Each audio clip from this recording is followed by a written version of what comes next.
Nandito kami ngayon sa EMS Bayview Mountain Resort na matatagpuan sa Sitio Dakutan, Barangay Balatasan, Bulalakaw, Oriental, Mindoro. At sa ikatlong pagkakataon ay muli kami nga papasok dito dahil nung nakaraan ay hindi pa tapos yung kanilang ipinapagawang malaking swimming pool. So dahil na-excite tayo at dahil sa sobrang busy natin, ngayon lang ulit kami makakabalik. So excited na kami ni Ayon, si Mark Lloyd ay hindi natin kasama dahil nasa Romblon. Pero ganun pa man, alam kong mag-i-enjoy po tayong lahat. So samahan niyo po kami at ikutin po natin ang kabuuan ng EMS Bayview Mountain Resort. Tama ba? Tama. EMS Bayview Mountain Resort. So tara, samahan niyo kami.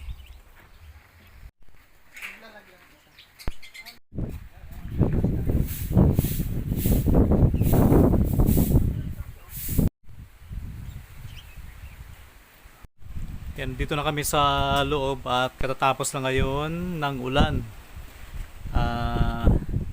Medyo sumikat na rin yung araw, kaya lang malakas yung hangin. Yan, bago kayo maligo sa swimming pool, meron silang dito nga shower area. Yan. At eto, pwede dito pang matanda, pwede naman pang bata. Hindi. Yan, Pang matanda lang pala yan. adult talaga to. Oo, malalim eh. Blue lang. Ito yung pang bata. Ito po bata, sa ngayon may harang dahil baka liguan ni Ayon. Pero ang sarap maligo yan, no? Oo. So doon ay merong mga bisita na nanggaling sa iba't ibang lugar. Ang napakaganda dito ay ang daming punong kahoy, ang daming rubber tree na itinuturing ko ding lucky tree. Kaya manghihingi tayo nito kay Mamilit at kay Engineer Osorio. Sana mabigyan tayo, no, yon. Pwede naman. Bubuhay naman siguro kahit itong ano lang. Isang Pitasin mo na yan, no? Hindi pwede. Kahit 5 puno lang ng ganitong kulay, tapos 5 puno doon yung kulay dilaw. No? Sobra ka na. Marami-rami na yata yan. Sabi siguro ni Mamilit, abusado ka na. At dito, meron po silang cottage. Sa cottage naman, ay abot kaya. Halimbawa, pupunta pa kayo dito para mag picture taking lang. Nagkakahalaga lang siya ng 30 pesos. Siyempre, pag dumating kayo dito, mag-login, magtanong. Nandiyan naman sila sa bungad para kayo ay makapagtanong. Pero kung kayo naman ay meron mga occasion, so meron silang cottage from 500 to 800. So nakadepende po yan sa cottage na inyong kukunin. So diyan naman sa baba ay mayroong malaking swimming pool. Maligo kayo tayo. Sarap maligo, no? May pambayad ka. Yun lang, wala kaming pambayad. Kung may pambayad ka, maliligo tayo. Tuloy-tuloy tayo. Ngayon naman, kung kayo po ay galing sa ibang lugar, tapos wala kayong matutuluyan, mayroon naman pong couple room, mayroon naman pong para sa isang pamilya. So, ang couple room, nagkakahalaga siya ng 1.5 pag overnight. Pero kung 24 hours or 23 hours to 24 hours, mag-add lang po kayo ng 500 pesos, bali 2,000 pesos. Sa pangpamilya naman, good for 11 persons. So, nasa 6,000 to 7,500.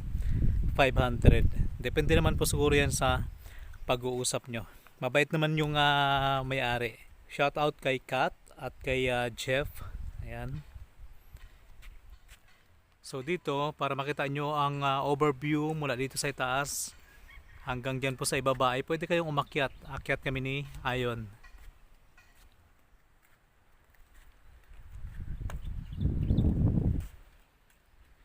May ano sila. May duyan. Oh. Pero bakal. Oh. Ingatan mo lang yung tuhod mo masapol. Tsaka dandahan lang, baka lumampas ka doon, no? Pulutin ka sa Oo. baba.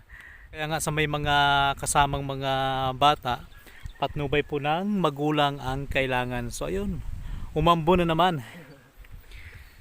So ito yung sinasabi natin para makita nyo po yung view po dyan sa ibaba. Ay pwede kayong umakyat dito sa tower na to.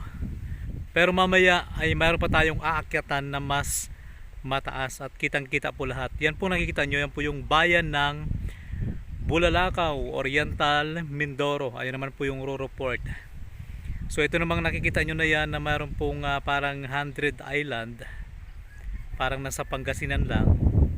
Yan po yung dating lumang bayan na sabi sa kwento-kwento, yan daw po yung lumubog na bayan ng Bulalakaw nung unang panahon. Yan, na-vlog na po natin yan.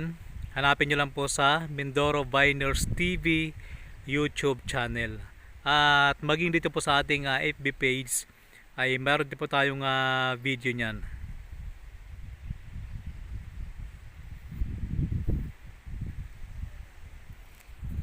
So dahil umambo na naman, sisilong muna kami ni Ayon. Buti lang may cottage, no? Kahit wala kaming bayad ay makikisilong kami.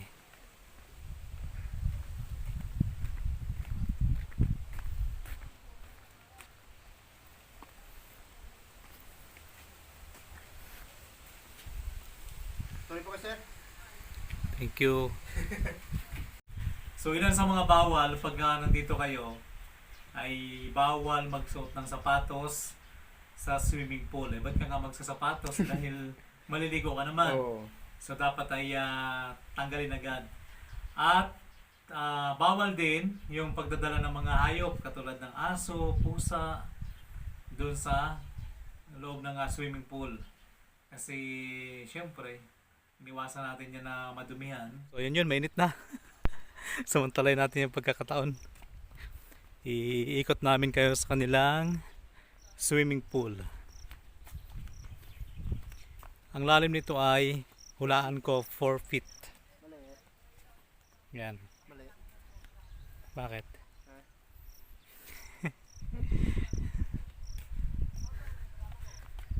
Grabe no, sarap maligo. Maligo ka? Bawal ang chinilas. Ang linis ng swimming pool nila, no? Tapos dito, sarap mag-relax. Ito yung pambata.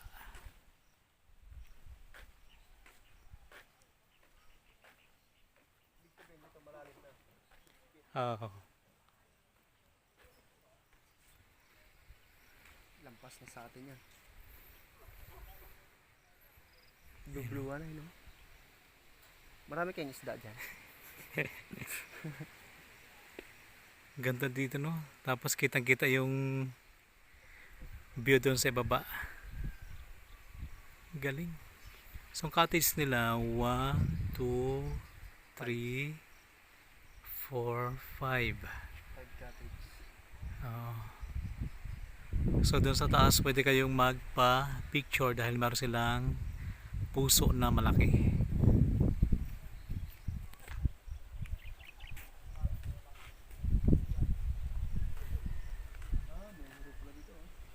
Oh, may shower sila.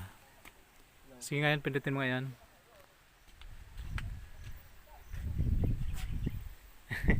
Tapos mabasa ako.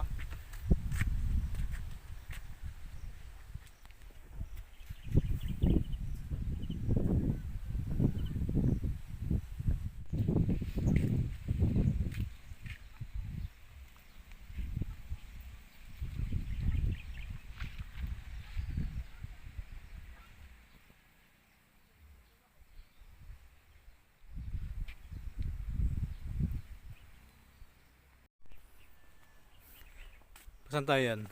Taas. Pataas na kami. Doon sa may kabuti. Oo. Kabuti. Oh, maliit na kabuti. Sumibol sa gitna ng bundok. Dito, pwede rin pala mag-relax dahil malamig. Oo. Kung wala kayong pang cottage, pwede dito. No? Kung pwede. Ha? Kung pwede. Pwede yan. Pwede. O kaya doon. Diba? Sarap mag-relax dito, malamig. Diskartihan lang. Kaya nga. Tapos meron silang pavilion.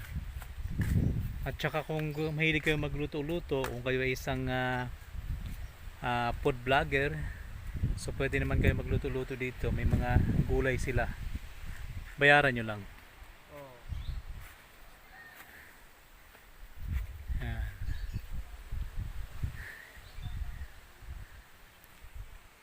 Yan na naman, dumidilim na naman. Bilis-bilis na natin. Pakit kami. Sarap yun dito. Wow! Astig. Kitang-kita mo ang buong universe.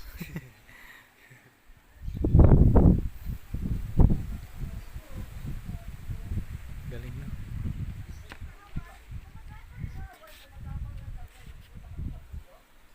Aakyat kami ni Ayon doon mamaya. Yun. Tara yan.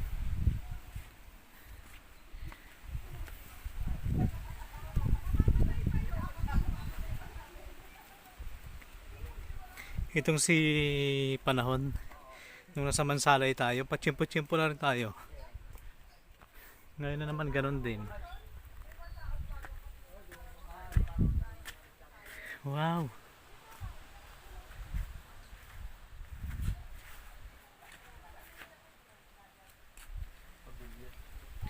Ito yung pavilion nila. Astig oh. Nano yung damo. Yung damo, nabunot. Pinunot mo eh. Bermuda, nabunot. Marami din pala silang mga room dito, no? Okay. Tara, Sarado ano lang. Sabi nila pag maraming hagdan, swerte daw.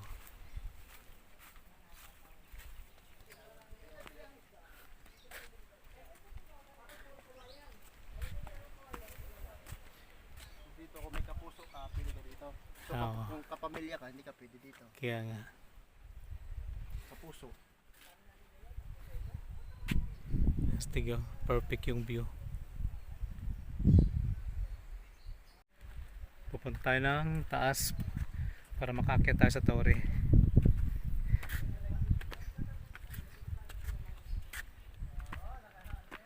Daming bisita. So yun, maganda na yung panahon. Kanina kasi kanina kasi makulimlim dahil umulan.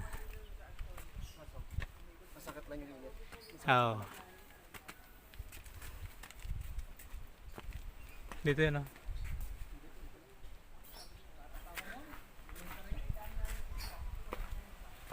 Ayan. Sing.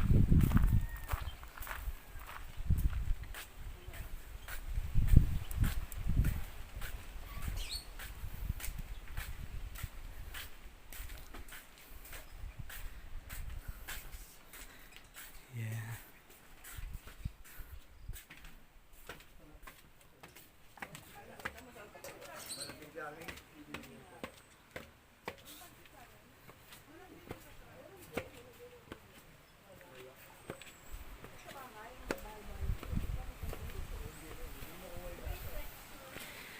Dito na kami sa taas.